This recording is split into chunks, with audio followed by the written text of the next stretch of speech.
This article contains spoilers for Star Wars. Dr. Afra number 24. The epic new Sith killer sword may seem like the weapon of a hero, but the deadly artifact is only set to benefit the dark side in the Star Wars universe. For 1,000 generations, the Jedi served as guardians and protectors of the Old Republic. Before that dawn, however, there was a dark night when the Sith Empire ruled the galaxy.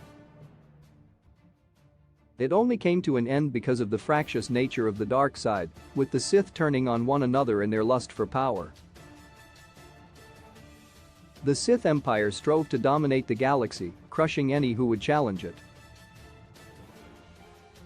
They particularly feared one dark side cult, called the Ascendant, who attempted to combine science and the Force in a manner the Sith considered heretical. An elite group of Sith known as the Darkseekers spent years hunting the Ascendant, aiming to destroy any trace of their existence.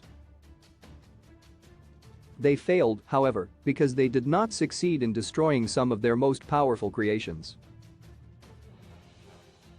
These are resurfacing in Marvel's ongoing Star Wars Dr. Afra series at a time when they could be very useful indeed against Palpatine's empire.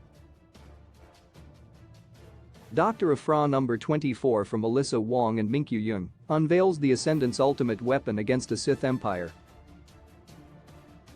It is a mysterious sword, one that crackles with dark side energy, and according to the Spark Eternal AI possessing Dr. Afra, it is a Sith killer.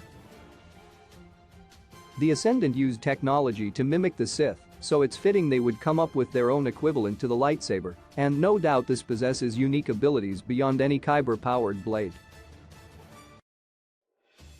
The Ascendant already possessed whips which could cause lightsabers to explode by interfering with their energy, so the Sith killer blade is by necessity an even more devastating weapon. Could the Sith killer threaten Palpatine and Darth Vader? The Sith killer is re-emerging at a curious time, with the secretive organization Crimson Dawn working to destroy the Sith under the leadership of Han Solo's old lover, Kira. The timing is hardly coincidental and has likely come about in part because of the will of the Force itself. And yet, for all that may be the case, the truth is that no single weapon can possibly destroy the Sith. The Ascendant may have forged a Sith killer, but they were still defeated, and Palpatine is potentially the most powerful Sith Lord of all time, while Darth Vader is the chosen one, meaning it will take more than a blade to stop them. Ultimately, the Spark is working to replace the Force, and its first targets are the series heroes, meaning this weapon will be used for evil, no matter the original intent of the Ascendant. The Spark Eternal just drew the Sith killer, suggesting upcoming issues will see its full power unleashed.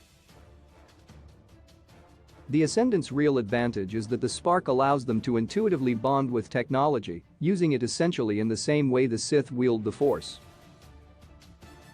The Sith killer is therefore designed to behave as part of its wielder's body and may well be capable of overpowering standard lightsabers. While the Ascendant were eventually killed off, Thade performed incredibly well in the battles fans have seen so far, and even their standard weapons caused lightsabers to explode.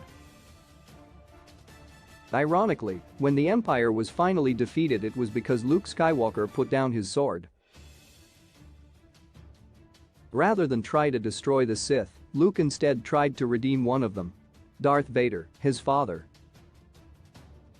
The Sith were defeated by redemptive love, not by raw power, which makes sense, as the Sith stood at the pinnacle of the dark side, profiting from every dark emotion.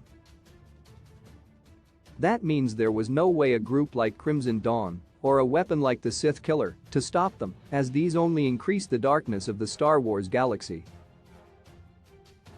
Star Wars Dr. Afra number 24 is available from Marvel Comics now.